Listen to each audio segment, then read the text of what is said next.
আসসালামু আলাইকুম, বিসমিল্লাহির রহমানির রহিম। অত্যন্ত দুঃখজনক এবং ভারাক্রান্ত হৃদয় নিয়ে আপনাদের সামনে এসেছি আজকে। কেননা বাংলাদেশের বর্তমান যে প্রেক্ষাপট এবং বর্তমান যে অবস্থা, এই অবস্থাতে কোনো একজন সুস্থ স্বাভাবিক মানুষ একজন আনন্দে উপভোগ করে দিন পার করতে পারে না। কারণ বাংলাদেশের বর্তমান যে প্রেক্ষাপট এবং বর্তমান যে অবস্থা, বিশেষ করে আমরা দেখেছি যে বন্যা কবলিত যেসব এলাকা রয়েছে, যেমন আপনার ফেনী, নোয়াখালী এবং কুমিল্লা, এসব অঞ্চলে প্রচুর পরিমাণে বন্যা হয়েছে, যার কারণে কিন্তু আমরা প্রতিবেদন, নিউজ টিভি এবং বিভিন্ন চ্যানেলে কিন্তু আমরা দেখতে পাচ্ছি এবং তাদের মাধ্যমে আমরা সামাজিক যোগাযোগ মাধ্যম বা সোশ্যাল মিডিয়ার মাধ্যমে কিন্তু আমরা অনেক খবর আমরা জানতে পারছি তাদের যে ভয়াবহতা। এবং আমার দেশ, আমার মাতৃভূমি ভালো নেই এবং আমার ভাই, আমার বোন, আমাদের বাবা মারা ভালো নেই। এজন্য আমরা কিন্তু খুবই ভারাক্রান্ত হৃদয় এবং দুঃখজনক হৃদয় নিয়ে আপনাদের সামনে উপস্থিত হয়েছি। কারণ আমরা তরুণ প্রজন্ম পারি না এরকম কোনো কাজ নেই।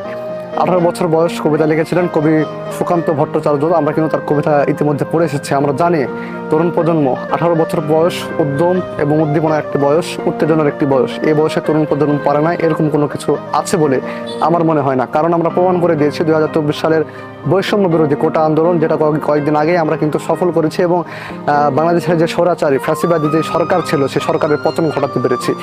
এবং এরকম একটা পর্যায়ে এসে আমরা যখন একটা বন্যা কবলিত এলাকার পাশে দাঁড়াতে পারছি না, তখন কিন্তু আমাদেরই আফসোস হচ্ছে যে যদি আমরাও পারতাম যে তাদের পাশে দাঁড়াতে।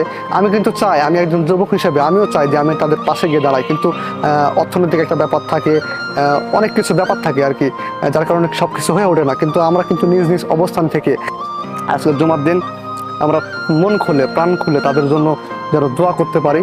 তারা যেন, আল্লাহ যেন এই গজব থেকে, এই যে সমস্যা থেকে আমাদেরকে মুক্তি দেয় এবং সবাইকে যেন হেফাজত করে, সবার জানমালের নিরাপত্তা দিয়ে সবাইকে যেন ভালোভাবে জীবনযাপন করার তৌফিক দান করে। সকলেই বলি আমিন। এবং আমরা, আপনারা নিজ নিজ জায়গা থেকে যে যা পারি তাদেরকে সাহায্য করব। অনেকে গিয়েছেন, অনেকেই যেসব আমাদের বাংলাদেশ গর্বিত সেনাবাহিনী এবং রেস্কিউ যেসব টিম রয়েছে, তারা কিন্তু নিরলসভাবে কাজ করে যাচ্ছে, তাদের জন্য আমরা দেখেছি। এবং আমরাও চাই যে আমাদের রাজশাহী থেকে, আমাদের পার্শ্ববর্তী জেলাগুলো থেকে যারা বিভিন্ন বোট নিয়ে গিয়েছেন, তারা কিন্তু অনেকভাবেই কিন্তু তাদের শ্রম দিয়ে, মেধা দিয়ে, বুদ্ধি দিয়ে হলেও তাদের পাশে থাকার চেষ্টা করছে। আমরা কিন্তু বিভিন্ন পোস্টের মাধ্যমে মানুষকে সতর্ক করার চেষ্টা করছি। এবং আমাদের যারা রাজশাহী নগরবাসী রয়েছেন, তাদের কাছে আমার বিনীত নিবেদন থাকবে এবং অনুরোধ থাকবে যে আপনারা যারা বৃত্তশীল রয়েছেন সবার পাশে দাঁড়ান।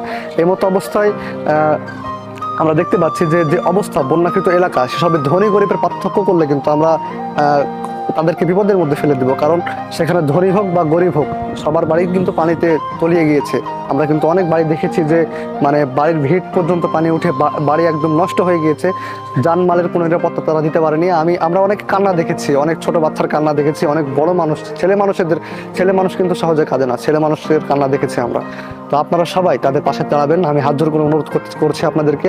আমি একজন যুবক, আপনি একজন যুবক, 18 বছর বয়সে যারা যুবক রয়েছে, প্রত্যেকটা এলাকায় তরুণ যারা প্রজন্ম রয়েছে, আমরা কিন্তু রাজশাহীতে অনেক মসজিদে অনেক তরুণ প্রজন্ম টিম তৈরি করেছে এবং তারা কিন্তু বন্যাকৃত যেসব মানুষ রয়েছে তাদের জন্য কিন্তু ত্রাণ সংগ্রহ করছে এবং টাকা সংগ্রহ করে, ছোট ছোট তহবিল আকারে সংগ্রহ করে, দেখবেন যে একটা বড় ফান্ডে রূপান্তরিত হয়েছে এবং তারা কিন্তু সবাই তাদের পাশে দাঁড়াতে পারছে।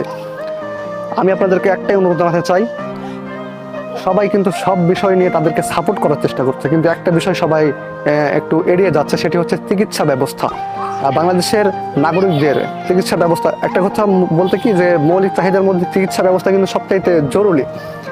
মানুষ কিন্তু এখন যে বন্যা কবলিত এলাকা রয়েছে, সেসব এলাকায় কিন্তু পানিবাহিত রোগে বিভিন্ন রোগ রয়েছে, যেসব রোগে আক্রান্ত হতে পারে, যেমন আমশায়, কলেরা, ডায়রিয়া, আপনার jaundice, hepatitis A, hepatitis C এবং বি পর্যন্ত হতে পারে। এবং এই ভয়াবহ রোগ থেকে তাদেরকে বাঁচানোর জন্য আমাদেরকে এগিয়ে আসতে হবে। আমরা যারা মেডিকেল স্টুডেন্ট রয়েছে, আমরা যারা নার্সিংয়ের ইনস্টিটিউটে যেসব রয়েছে, টেকনোলজিস্ট রয়েছে, আমরা যারা ডক্টর রয়েছে, আমি জানি যে আমার এই পেজের সাথে অনেকে যুক্ত রয়েছেন, যারা অনেক ডক্টর স্যার যুক্ত রয়েছেন।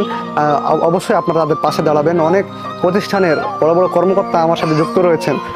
আমি আপনাদেরকে অনুরোধ করবো, যারা রাজশাহীতে থাকেন বা রাজশাহীতে বিভিন্ন জায়গায় জব করে, আমি আপনাদেরকে অনুরোধ জানাবো, আপনার একজন টেকনোলজিস্ট হিসাবে, আপনি একজন ডক্টর হিসাবে, আপনি একজন একটা প্রতিষ্ঠানের পরিচালক হিসেবে আপনি তাদের পাশে দাঁড়াবেন। আমি আপনাদেরকে অনুরোধ জানাচ্ছি, একটা স্যালাইন দিয়ে হলেও, একটা মিনারেল ওয়াটার দিয়ে হলেও তাদের পাশে দাঁড়ানোর আমরা চেষ্টা করব এবং তাদের পাশে থাকার চেষ্টা করব।